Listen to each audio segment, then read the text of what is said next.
If you're wondering where some of that Indiana Fever cap money is going, it just went to Aliyah Boston in a massive, massive new contract. 4 years, folks. 4 years for Aliyah Boston. She is locked up through 2029 with the Indiana Fever. As you can see here, three-time WNBA All-Star Aliyah Boston signing a 4-year, $6.3 million contract extension with the Indiana Fever, giving her the richest total salary in league history to date. Eat your heart out, A'ja Wilson. Now, Asia's is more per year, but I'm just saying, Aliyah's getting more money because it's a little longer deal. She's going to make $1 million in the upcoming season and 20% of the cap through 2029. That is how they set that number. The extension stems from the EPIC provision. We've talked about this in other videos of that new CBA, which, due to her previously earning an all WNBA selection, allows her to effectively replace what she was set to earn in 2026 and accelerates her ability to earn the max. Let's dig into this. Welcome. Thank you for being here again. Do me a favor, you know the drill. Smash the like button, subscribe to the channel. I really, truly do appreciate it. I think we're fewer than 40 left from that 15,000. To me, now it has become a unicorn, basically, that 15,000 number that just can't seem to get to. Hype, if you're on mobile, I appreciate that as well. So I had a few thoughts on this. First of all, it takes away obviously some cap flexibility this year, but I think it was a really smart decision by the Indiana Fever, and I get why Aliyah Boston would do as well. I mean, 20% of the cap every year for the next 4 years is a pretty nice payday for her. She's set. She's only 24 years old. Correct me if I'm wrong, but I believe she's only 24. I think she is by far the best young center in the league. No, scratch that. I think she's right now, I think she's the second best center in the league. I do think she is going to be a better center than A'ja Wilson when it is all said and done. I like Aliyah Boston. I think she has a much more fluid game, a much smoother game, a much better overall game than A'ja Wilson does. She's not at A'ja Wilson's level right now. I don't think it's close. Although, to be fair, the one player who shuts A'ja Wilson down, and this is backed by the stats, is Aliyah Boston. Nobody does a better job defending A'ja Wilson than Aliyah Boston. So if anyone is wondering about Aliyah's defensive game, there you go, right? There you go, right there. The fact that she can shut down A'ja Wilson better than anyone else in the league.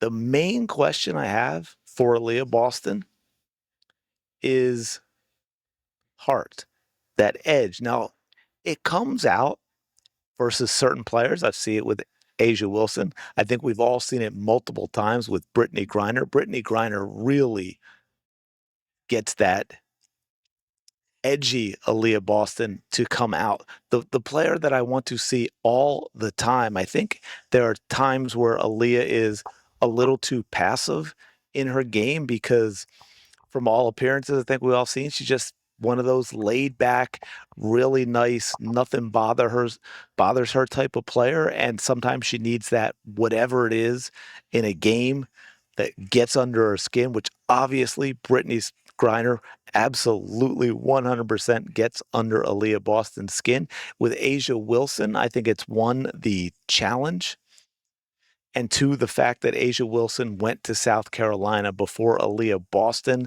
It's kind of maybe that big sister, little sister thing. Aliyah feels like maybe she's got a little something to prove. She's going to let A'ja Wilson know, just because you have an accomplished resume, because you were at South Carolina before me and they've got that statue there and all this other stuff, does not mean that you can outplay me. It does not mean that you are going to have your way with me on the court. And A'ja Wilson certainly does not when Aliyah Boston is playing her. I think Aliyah has, like we said about Caitlin Clark, Aliyah Boston has a very high basketball IQ. I think she's got great instinct. She's got great feet.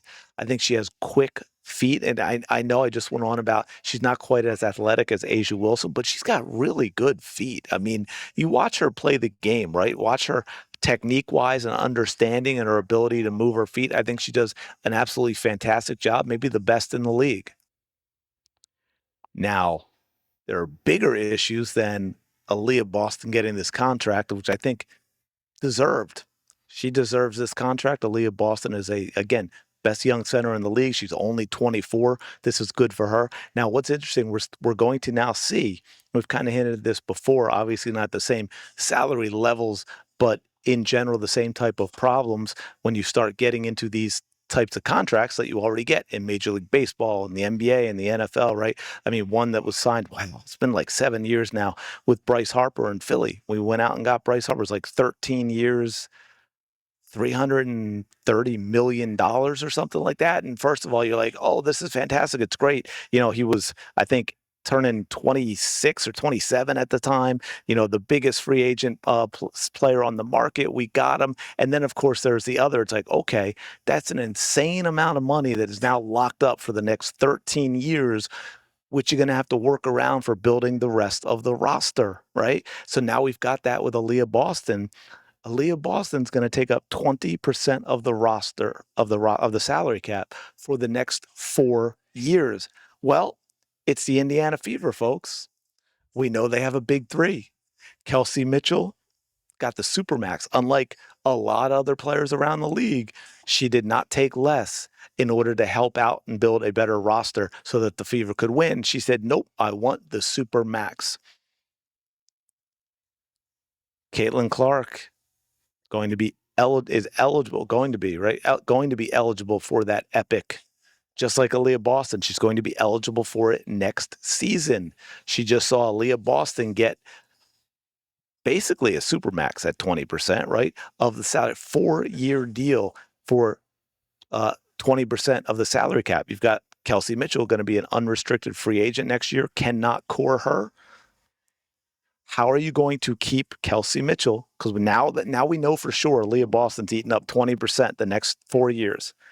How do you keep Kelsey Mitchell next year and deal with Caitlin Clark, who just saw in her 4th year, Caitlin Clark's eligible for the same thing as Aliyah Boston, just saw them dole out 20% of the cap over the next 4 years for Aliyah Boston. You giving that to Caitlin Clark next year? You've just set the precedent.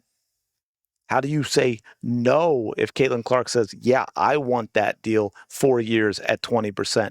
Kelsey Mitchell says, hey, I want 4 years at 20%.